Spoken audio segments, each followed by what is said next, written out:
Baik, assalamualaikum warahmatullahi wabarakatuh. Kita berjumpa kembali eh, dalam mata kuliah elektronika digital. Ya. Pada awal pertemuan materi elektronika digital, terlebih dahulu akan saya jelaskan eh, bagaimana pengertian dari sistem digital dan sistem analog. Tentunya juga di dalam sebuah komponen aktif dan pasif yang menjadi sebuah rangkaian elektronika digital. Di situ terdiri dari dua gabungan yang fungsi komponen-komponen aktif dan pasif yang membentuk suatu pengolahan sinyal. Ya.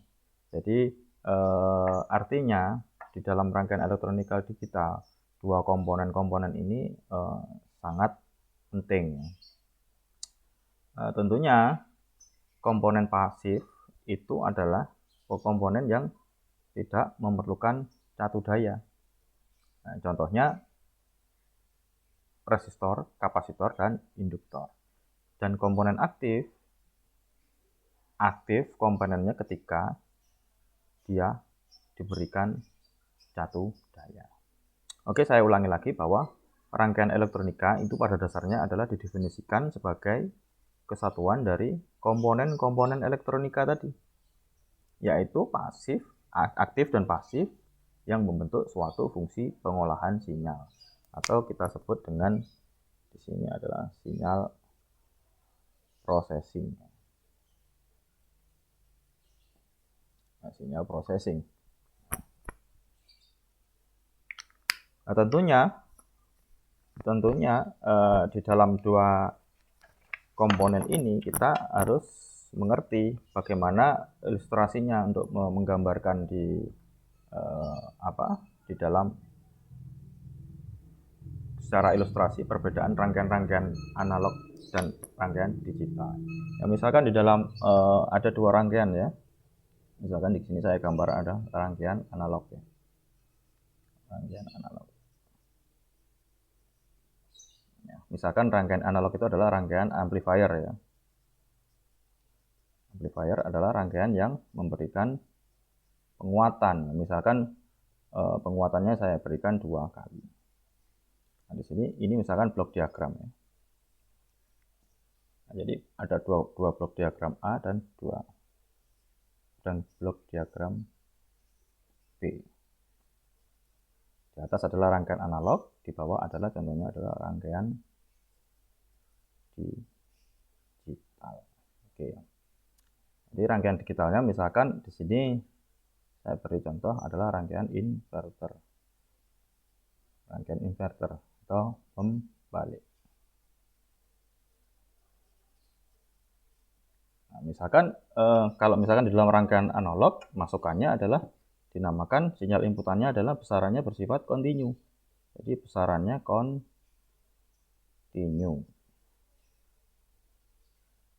Nah, kalau besarannya kontinu misalkan saya implementasikan misalkan diberi tegangan pertama misalkan sebesar 0,1 volt. Masuk ya ke input. Di sini tegangan kedua misalkan 0,2 volt. Tegangan ketiga misalkan 4 volt. Nah, apa yang terjadi kira-kira di dalam rangkaian amplifier? Karena dia di situ adalah terjadi rangkaian penguatan. Berarti keluarannya adalah tegangannya menjadi 2 kalinya. Nah, ketika adalah VI, V input, jadi di sini ada V output. V output 1 besarannya menjadi 0,2 volt. V output kedua besarannya menjadi 0,4 volt. Besaran output ketiganya tegangannya nilainya sebesar 8 volt. Nah, sementara saya berikan ilustrasinya ya antara rangkaian analog, rangkaian amplifier, dan rangkaian digital, rangkaian inverter. Nah, kalau di dalam rangkaian digital besarannya adalah dinamakan besaran diskret ya. Bukan besaran kontinu lagi. Besaran diskret ini salah satu contohnya adalah misalkan logikanya hanya dua, kalau nggak low ya high. Tapi kalau continue fleksibel dia, luas rentangnya. Oke, misalkan saya contohkan di rangkaian digital ya, besaran discrete dia di situ V inputnya misalkan saya berikan 0,1 volt. V input 2-nya saya berikan 0,2 volt. V input 3-nya saya berikan 4 volt. Nah, ini saya kategorikan rentang 0, maksudnya 0 sampai 0,5 volt. Ini saya berikan rentangnya dia adalah logikanya low. Ya, karena ada dua kondisi, kalau nggak low ya high. Nah, yang 4 volt diberikan logika tinggi atau high. Nah, dia masuk sebagai inputan ya. Nah, kira-kira kalau rangkaian inverter pembaliknya menjadi apa? Menjadi pembalik ya. Pembaliknya adalah seperti ini. Jadi lebih dari low menjadi ke high. Nah, misalkan saya beri, ini hanya ilustrasi ya. Jadi kira-kira saja misalkan besarnya 4 volt. V outputnya yang kedua menjadi 4 volt juga. Misalkan. Terus V03-nya, V outputnya jadi 0,1 karena dari tinggi ke rendah. Ya kan, ini bisa tampak bahwa di sini ada high dan ini jadi low. Nah, dari dua perbandingan ini kita bisa melihat apa kira-kira yang bisa kita berikan perbedaannya antara rangkaian digital dan ilustrasi perbedaan antara rangkaian elektronika analog dan rangkaian elektronika digital. Ya kan? Jadi kalau misalkan saya katakan di sini blok ini adalah blok pengolahan sinyal ya. Saya katakan bahwa di sini adalah blok pengolahan sinyal atau sistem pengolahan sinyal. Karena melalui sistem blok di dalam di sini banyak komponen dan rangkaian ya nantinya. Nah, jadi contohnya adalah pengolahan sinyal itu antara lain adalah misalkan amplifikasi ya, atau yang disebut amplifier kalau alatnya. Jadi kalau proses itu berakhiran mayoritas berakhiran on, jadi amplification. Jadi kalau bendanya amplifier. Jadi pengolahan sinyal itu dari misalkan amplifikasi, pembangkitan sinyal, osilasi, ya kan? Pembangkitan sinyal, osilasi. Jadi saya berikan misalkan contohnya ya di sini amplifikasi.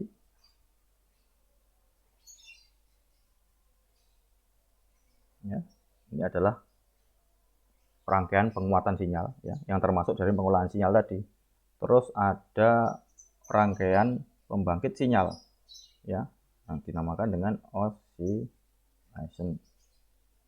Terus juga nanti ada rangkaian modulasi ya. Jadi modulasi. Nah, tentunya pengolahan sini adalah ada bisa mengikuti analog dan digital. Nah, jadi artinya dengan demikian, artinya rangkaian elektronika yang membentuk fungsi penguatan sinyal ya. Misalkan tadi penguatan ini kan karena besarannya kontinu, jadi dia di sini sifatnya adalah analog ya. Rentangnya bisa lebar. Nah, ini kalau rangkaian elektronika yang fungsinya melakukan sinyal digital, ya namanya adalah rangkaian digital. Tetapi kalau fungsinya adalah bilangannya adalah analog, besarannya kontinu, ya dinamakan rangkaian analog. Jadi membedakannya apa?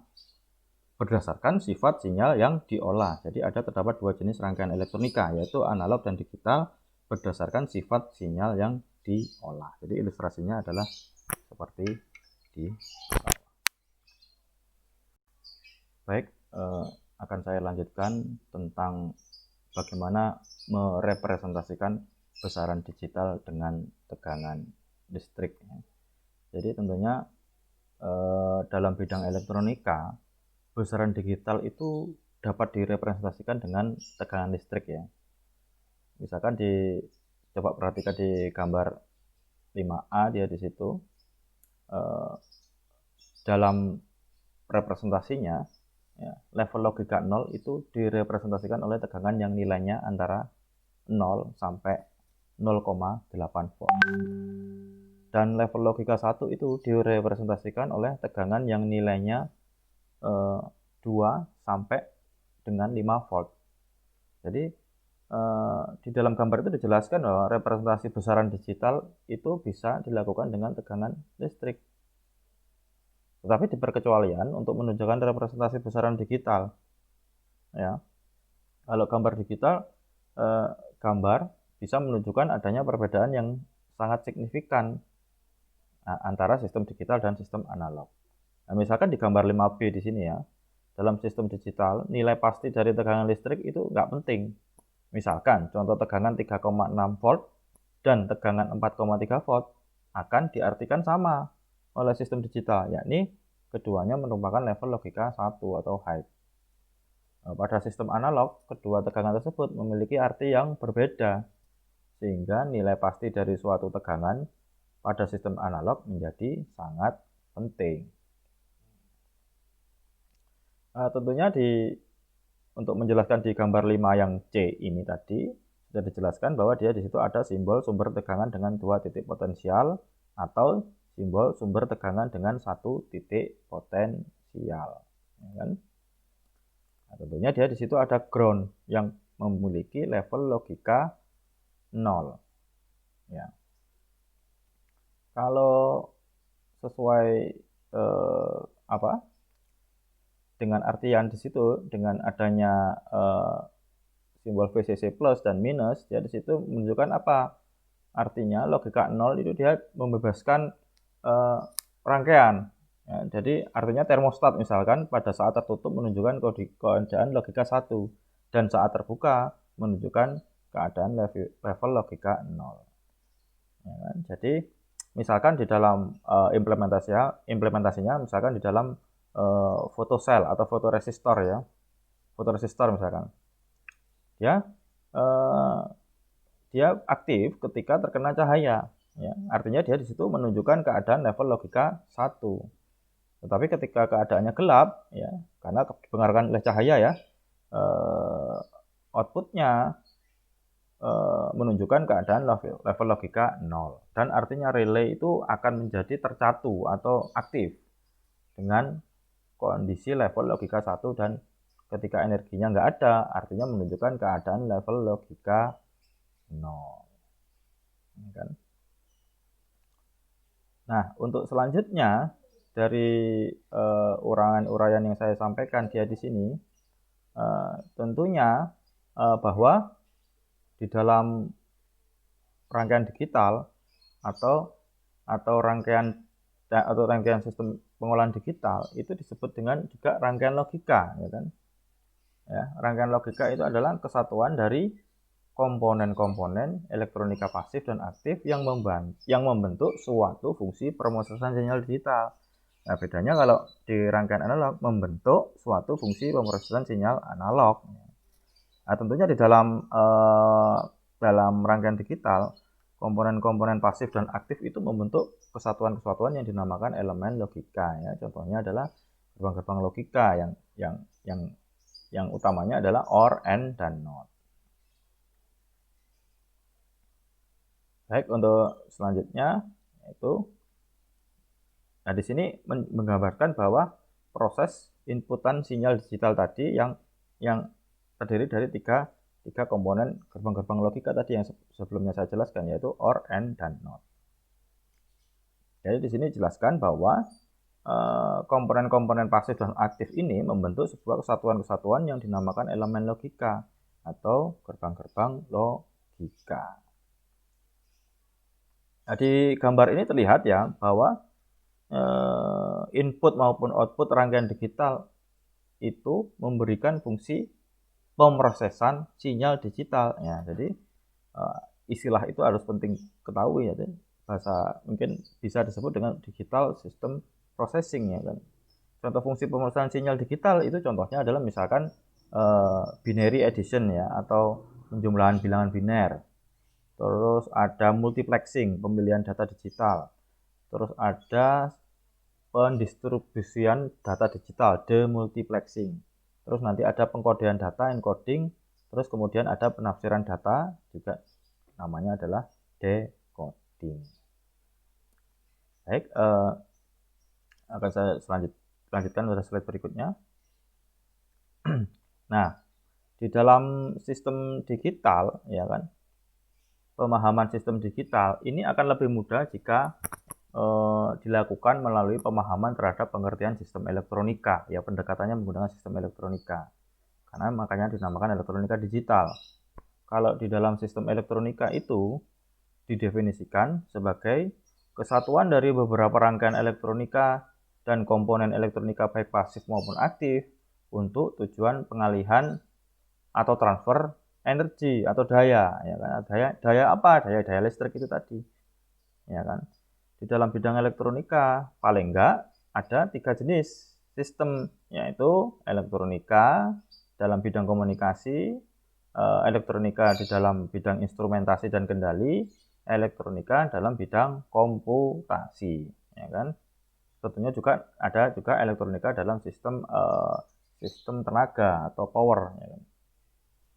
Di dalam sistem digital merupakan sistem elektronika yang setiap rangkaian penyusunannya itu melakukan pengolahan sinyal diskrit.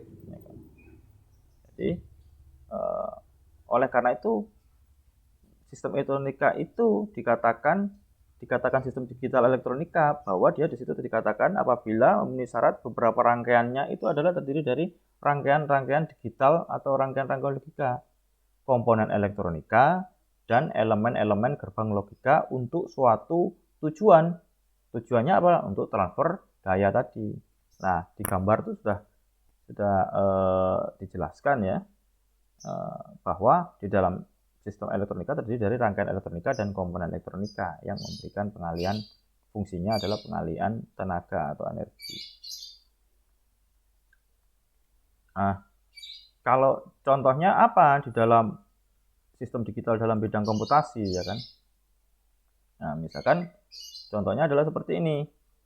Contoh sistem digital dalam bidang komputasi misalkan adalah komputer digital ya, yang kita pakai sehari-hari. Komputer digital itu merupakan kesatuan dari beberapa rangkaian digital logika.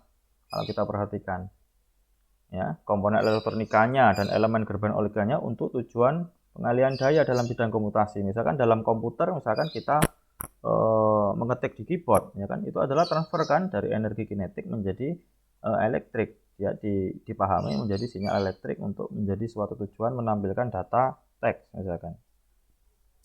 Nah, di gambar itu dijelaskan sebenarnya, menunjukkan bahwa komputer adalah sebagai suatu sistem digital. Jadi kalau di dalam sistem komputer, ya kan, atau transfer dayanya, keyboard ini kan mengaktifkannya kan harus ditekan ya. Jadi dia di situ memperoleh energi mekanik tadi yang saya jelaskan sebelumnya, dan oleh sistem komputer dinyatakan itu adalah sebuah proses. Selanjutnya melalui bagian outputnya data dikirim ke monitor yang merupakan peripheral ya, output dalam bentuk energi cahaya atau printer. Ya contohnya sih banyak nanti ke depannya apa contoh implementasinya. Ya bisa printer, ya kan, bisa printer 3D, juga banyak juga nanti. Nah, di sini akhirnya di kesimpulannya bisa dimunculkan bahwa adanya perbedaan rangkaian dan sistem digital itu apa, ya kan. Nah, ini sama-sama membahas tentang rangkaian digital dan sistem digital.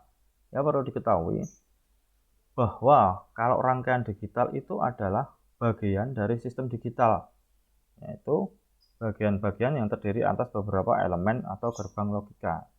Tapi kalau sistem digital, yaitu bagian-bagiannya terdiri dari beberapa rangkaian digital, gerbang logika, dan komponen elektronika lainnya. Jadi tentunya rangkaian digital itu ada di dalam sistem digital ya. Kalau di diagram Venn, kalau kita gambarkan, dia ada rangkaian digital di bawah dalamnya sistem digital. Terus outputnya kalau rangkaian digital itu membentuk fungsi pemrosesan sinyal digital. Tetapi kalau sistem digital, outputnya adalah fungsi transfer daya tadi, pengalihan tenaga, ya, atau yang saya katakan transducer ya, perubahan daya satu ke daya lain ya, kayak tadi komputer misalkan daya kinetik menjadi daya elektrik. Dan perbedaannya lagi, rangkaian digital itu input dan outputannya berupa sinyal digital. Tetapi kalau sistem digital, input dan outputnya berupa suatu tenaga atau daya yang terjadi di outputnya.